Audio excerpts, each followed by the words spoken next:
세상 가운데 주의 복음이 전거되고 그로 인하여 나타난 아름다운 열매를 보여줍니다. 이것은 과거의 이야기가 아니라 오늘 예수님을 믿음으로 약속의 성령을 받은 우리, 날마다 성령 충만의 은혜를 사모하며 성령 충만한 삶을 살아가기를 원하는 우리의 신앙과 삶을 통해 지금도 나타나야 하는 열매입니다. 그 열매가 무엇인가요? 성령의 능력, 성령 충만한 이 열매에 관해 우리는 사도행전을 통해 제일 먼저 놀라운 성장을 보게 됩니다. 사도행전 2장 41절에 보면 베드로의 말을 받은 사람들이 세례를 받으며 이날에 신도의 수가 3,000이나 되었다고 합니다. 4장 4절에는 말씀을 들은 사람 중에 믿는 자가 많으니 남자의 수만 약 5,000이가 되었다고 합니다. 참 놀라운 성장입니다. 성장이 급속도로 진행되는 초대교회에 오늘 본문의 사건은 큰 충격과 두려움을 주었습니다. 이에 관해 오늘 본문 5절에 보면 이를 듣는 사람이 다 크게 두려워했다라고 기록을 합니다. 11절에도 온 교회와 이를 듣는 사람들이 다 크게 두려워했다라고 합니다. 오늘 본문의 사건이 당시 교회와 성도들에게 두려운 하나님의 경고였음을 알 수 있습니다. 하나님께서 왜 이런 경고를 하셨을까요? 지금 급속도로 진행되고 있는 교회의 성장보다 더 중요하고 우선되는 것이 있음을 알려주시기 위함입니다. 그것이 무엇일까요? 그것은 바로 교회의 거룩 성결입니다. 이에 관해 예수님께서는 소금이 맛을 잃어버리면 아무 쓸모없어 길에 버려져 사람들에게 밟히는 것처럼 세상의 소금으로서 사명을 맡은 교회가, 구원받은 성도가 세상과 구별된 거룩, 이 성결을 잃어버리면 아무 쓸모없는 존재가 되어버린다고 경고하셨습니다. 그러므로 성령 충만한 교회, 다르게 표현하면 성령의 다스림과 인도하심을 따라 살아가는 교회, 구원받은 성도가 늘 추구하며 신앙과 삶을 통해 나타내야 되는 참 중요한 열매는 바로 세상과 구별된 거룩, 성결입니다. 이에 관해 오늘 본문의 사건을 통해 좀 살펴보기를 원합니다. 1절 말씀입니다. 아나니아라 하는 사람이 그의 아내 삽비라와 더불어 소유를 팔았다라고 되어 있습니다. 원문과 비교해 보면 이 한글로 번역할 때 생략된 단어가 있습니다. 그러나라는 이 접속사입니다. 앞의 내용과 상반되는 상황이나 내용이 따라오죠. 오늘 본문 앞쪽에 있는 내용이 무엇일까요? 성령 충만한 교회, 성도들의 삶에 나타난 너무나 아름다운 공동체의 모습을 우리에게 보여줍니다. 말씀을 한번 확인해 보기를 원합니다. 4장 32절입니다. 믿는 무리가 한 마음과 한 뜻이 되어 모든 물건을 서로 통용하고 자기 재물을 조금이라도 자기 것이라 하는 이가 하나도 없었다라고 되어 있습니다. 방금 말씀에 비춰진 초대교회의 모습은 어떤가요? 성도들에게 욕심이 없습니다. 아무도 자기 것을 주장하지 않습니다. 그러다 보니 초대교회는 온전히 하나 된 아주 건강한 공동체였습니다. 이에 관해 34절과 35절에 보면 성경은 이렇게 소개합니다. 그 중에 가난한 사람이 없으니 이는 밭과 집 있는 자는 팔아 그 판 것의 값을 가져다가 사도들의 발 앞에 두매 그들이 각 사람의 필요를 따라 나누어 주었다라고 말합니다. 오늘 우리로서는 참 상상하기조차 힘든 너무나 아름다운 교회의 모습입니다. 이에 관한 구체적인 사례로 36절과 37절은 바나바의 선행을 소개합니다.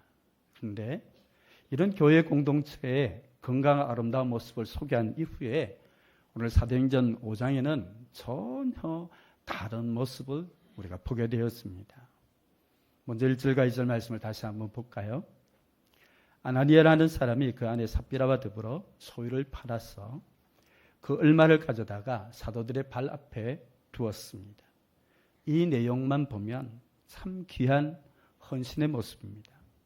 자신의 소유를 팔아서 그중 일부를 가난한 성도를 돕기 위해 헌금하는 것은 사랑과 선행의 아름다운 열매이죠. 하지만 이들의 행동에는 아주 심각한 문제가 있었습니다. 예간의 2절에 보면 그 값에서 얼마를 감추었다라고 합니다. 그리고 8절에 보면 그 땅 판값이 이것이 전부냐라는 질문 앞에 예, 전부라고 대답합니다. 일부를 드리면서 전부라고 속였습니다. 이에 관해 오늘 본문 가운데 우리가 주목할 내용이 있습니다. 아나니아와 삽비라 부부의 이 거짓 행위에 대한 하나님의 반응입니다. 하나님께서 어떤 반응을 보이셨나요? 5절에 보면 아나니아의 이 거짓 행동에 하나님이 적극적으로 심판하셔서 그가 엎드러져 혼이 떠나 죽었습니다. 10절에 그의 아내 삽비라도 그 거짓 행위 때문에 베드로 앞에 엎드러져 혼이 떠나 죽게 된 것이죠.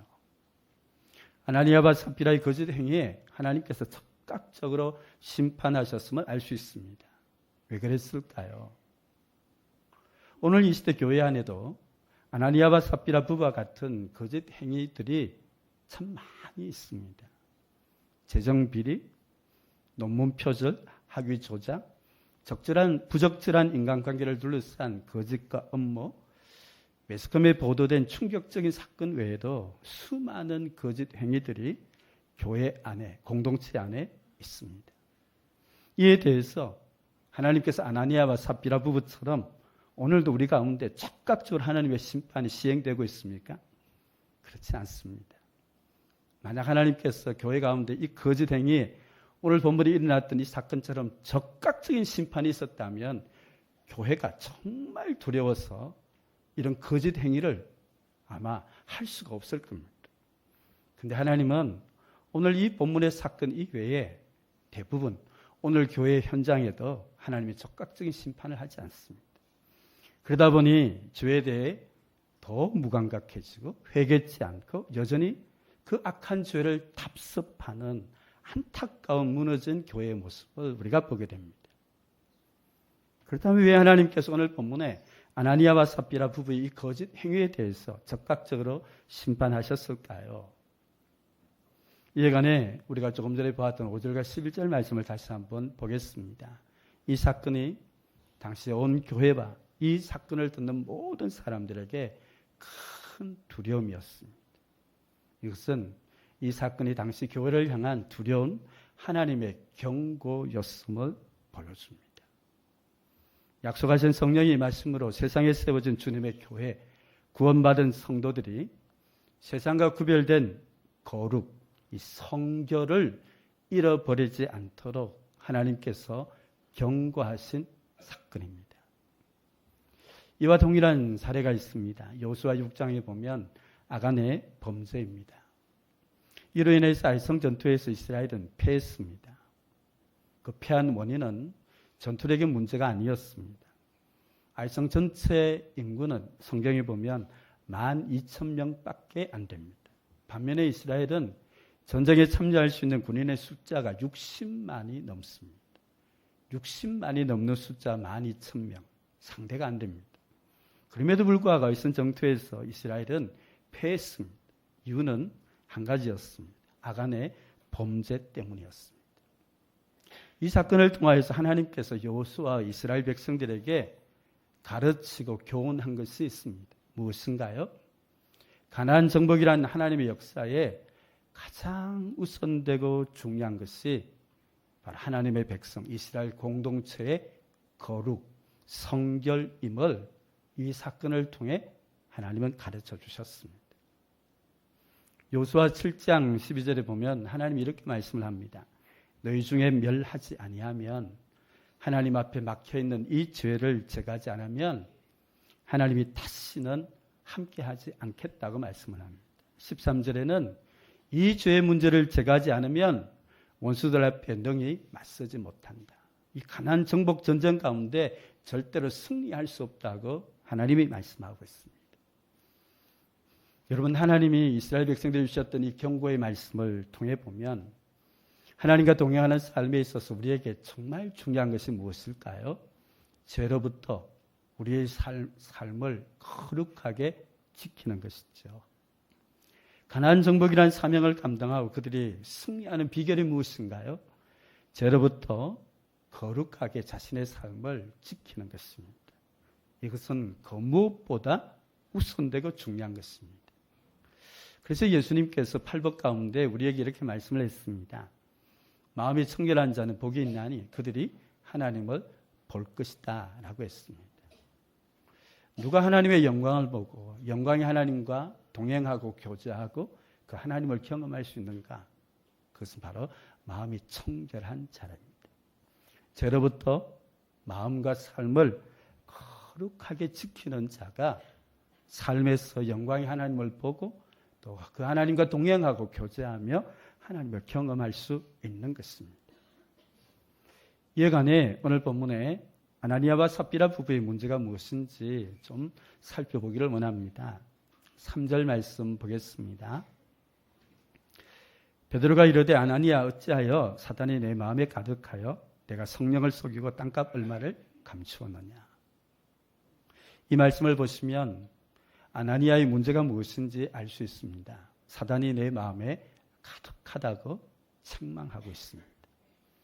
여기 가득하다는 이 단어는 성령 충만할 때 이 충만과 똑같은 단어입니다. 지금 교회와 성도들의 영적 상태는 성령으로 충만합니다. 그런데 오늘 본문에 나오는 아나니아는 그 마음에 성령이 충만한 것이 아니라 사단이 가득하다고 말씀하고 있습니다. 그 삶의 열매는 너무나 다릅니다. 성령이 충만했던 교회의 그 건강한 모습을 우리는 마태복음 사도행전 4장 32절을 통해 봤습니다. 믿는 무리가 한 마음과 한 뜻이 되어 모든 물건을 서로 통용하고 자기 재물을 조금이라도 자기 것이라 하는 이가 하나도 없었다. 욕심이 없어요. 자기를 주장하는 사람이 한 사람도 없는 것이죠. 하나 된 모습입니다. 이와 대조적으로 사단이 가득한 아나니아의 삶에 나타난 열매가 무엇이죠? 그는 땅값 일부를 전부라고 속였습니다. 왜죠? 돈에 대한 욕심 때문이에요. 그리고 많은 사람들에게 인정을 받고 높여지기를 원하는 이 명예욕이 그의 마음 가운데 있었던 것이죠. 사단이 가득했던 아나니아의 삶에 나타난 그 열매는 성령 충만한 삶의 열매와 정반대임을 우리는 알 수 있습니다. 그런데 여러분, 여기 우리가 주목할 것이 있습니다. 아나니아의 마음에는 분명히 돈에 대한 욕심도 있고 자신을 드러내고 높이려는 명예욕이 있습니다. 그런데 이것이 그의 삶에 어떤 모습으로 나타났죠? 가난한 자를 돕기 위해 헌금하는 사랑과 선행이라는 경건의 모양으로 그 욕심도 명예욕도 다 감추고 거짓 행위로 나타났던 것이죠. 이것이 사단의 역사입니다. 고린도후서 11장 14절에 보면 사단이 자신을 광명의 청사로 가장 속인다고 말합니다. 여러분 성경을 읽어보시면 사단이 행하는 모든 일 중에 가장 두드러진 특징이 무엇입니까? 거짓입니다. 그래서 예수님께서 사단을 가리켜 거짓의 아비라고 예수님이 말씀했습니다. 성도 여러분, 오늘 본문의 이 사건 속에 사단이 아나니아와 삽비라 부부를 통해서 행하려고 했던 것이 무엇일까요? 세상과 구별된 거룩한 주님의 몸인 교회를 거짓으로 파괴하고 무너뜨리려고 했던 것입니다. 그 거짓이 무엇인가요? 어떤 모습으로 나타났습니까? 아나니아와 삽비라 마음에는 돈에 대한 욕심, 사람에게 인정받고 높아지려는 명예욕도 있었습니다. 그것을 감추고 사랑과 선행이라는 경건의 모양으로 나타났습니다. 이것을 가리켜 성경은 외식이라고 합니다. 극과 속이 다른 거짓된 모습이죠. 이것을 예수님께서 정말 가증히 여기시고 예수님은 이 외식을 엄중하게 책망을 했습니다. 외식의 문제가 무엇이죠? 외식의 가장 중요한 문제는 살아계신 하나님의 임재를 전혀 인식하지 않는 것입니다. 그러다 보니 눈앞에 보이는 사람만 의식하고 감추고 속이고 숨기는 것이죠. 오늘 본문에 아나니아와 삽비라도 마찬가지 아닙니까? 그들의 행위에 대해서 3절에 보면 성령을 속였다고 말합니다. 4절 끝부분에는 사람에게 거짓말을 한 것이 아니라 하나님께 거짓말을 했다고 책망합니다. 성도 여러분, 만약 아나니아와 삽비라가 자신 안에 내주하시는 성령님을 인식했다면, 그의 삶에 살아계신 하나님의 임재를 인식했다면, 그가 사랑과 선행이라는 이 경건의 모양으로 자신을 감추고 속이는 거짓 행위를 했을까요? 아닙니다. 정말 자신 안에 성령이 내주하심과 살아계신 하나님의 임재를 인식한다면 그런 거짓 행위를 할 수가 없는 것이죠.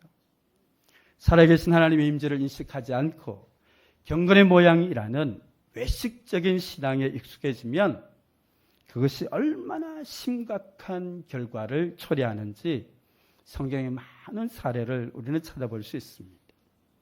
몇 가지를 좀 생각해 보겠습니다. 엘리 제사장 시대에 블레셋과의 전쟁에서 패했을 때 지도자들은 언약궤만 있으면 승리할 수 있다고 확신을 했습니다. 하지만 언약궤를 가지고 나간 전투에서 이스라엘은 참패를 했습니다. 심지어 하나님의 언약궤마저 뺏겼습니다. 무엇이 문제이죠? 그들은 하나님의 언약궤만 있으면 전쟁 가운데 승리하겠다고 확신을 했는데 왜 참패했습니까? 그들의 신앙은 언약궤라는 하나님의 임재를 상징하는 이 물건에만 집중했지, 정말 그 언약궤 속에 함께 하시는 살아계신 하나님에 대한 이 믿음, 살아계신 하나님의 임재에 대해서는 전혀 인식하지 않고 있었습니다. 껍데기뿐인 신앙이었습니다. 그것이 얼마나 헛된 것인지 하나님께서 이 전쟁의 패배를 통해 그들에게 드러내신 것이죠. 에스겔서에 보면 환상 중에 하나님이 에스겔 선지자를 데리고 와서 당시 성전의 모습을 보게 합니다. 성경의 기록을 보면 참담합니다. 거룩한 하나님의 성전 곳곳에 우상의 그림과 우상이 가득합니다. 그런데 여러분, 당시 이스라엘 백성들은 어떤 믿음을 가지고 있었습니까?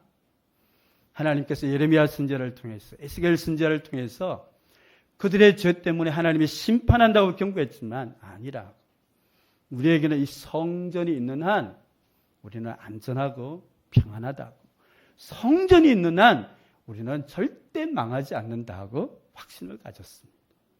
여러분, 그들의 그 믿음이라는 것이 얼마나 거짓된 잘못된 것인지 우리는 알 수 있습니다. 요한계시록의 라우디게아 교회를 여러분 한번 생각해 보시죠. 그 교회는 어떤 모습이었나요? 주님이 보실 때는 그들은 영적으로 눈이 멀고 벌거벗었고 참 너무나 무너진 모습입니다. 그런데 그들은 부족함이 없다라고 생각을 했습니다. 그 라우디게아 교회를 향해서 주님은 내 입에서 토해내고 싶다 그랬습니다. 라우디게아 교회의 문제가 무엇이죠? 주님은 그들의 회복을 위해서 이렇게 말씀했습니다. 내가 문 밖에 서서 두드리노니 문을 열면 내가 너에게 들어가서 나와 더불어 먹고 마시는 이 관계 회복에 대해 말씀했습니다. 라우디게아 교회의 문제는 바로 살아계신 하나님과 교통하는, 살아계신 하나님의 임재 가운데 교통하는 이 삶이 없고 그저 겉으로 드러난 그 무엇 때문에 스스로 착각하는 잘못된 신앙이었습니다. 그것이 주님은 꾸역질나고 토해내고 싶다라고 말씀한 것이죠. 사랑하는 여러분, 저와 여러분의 신앙과 삶이 정말 살아계신 하나님의 임재를 잃어버리고 우리가 외식적인 겉으로 드러난 이 경건의 모양만 자꾸 꾸미고 추구하다 보면 우리는 영적으로 정말 심각한 병에 빠지고 맙니다. 오늘 우리의 삶에 정말 조심해야 될 것이 바로 이것이죠. 여러분, 이런 삶이 되면 교회의 거룩, 성도의 삶에 정말 가장 중요한 이 거룩과 성결을 잃어버리게 되는 것입니다. 올 한 해 주님의 교회가 정말 하나님 앞에 기도에 힘쓰며 성령 충만함을 받음으로 우리의 신앙과 삶에 회복할 것이 있습니다. 그것은 바로 세상과 구별된 거룩, 이 성결을 우리의 삶에서 다시 한번 회복할 수 있기를 원합니다. 이에 관해 디모데후서 2장 21절 말씀 우리 같이 한번 읽기를 원합니다. 누구든지 이런 것에서 자기를 깨끗하게 하면 귀히 쓰는 그릇이 되어 거룩하고 주인의 쓰심에 합당하며 모든 선한 일에 준비함이 되리라. 아멘. 주인 되시는 하나님 앞에 귀히 쓰는 그릇, 그런 삶이 되기를 우리 모두는 소망합니다. 그런데 여러분, 하나님이 귀히 쓰는 그릇, 그런 삶이 되려면 우리에게 요구되는 것이 무엇인가요? 오늘 성경은 자신을 깨끗게 하는 거룩과 성결이 가장 우선되고 중요하다고 말씀을 하고 있습니다.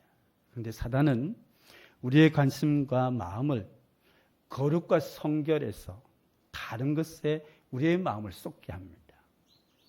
거룩과 성결보다는 검거릇, 엉거릇, 더 좋은 학력과 학위, 더 화려한 경력, 더 크고 화려한 건물, 이런 것에 우리의 관심과 마음을 쏟게 합니다.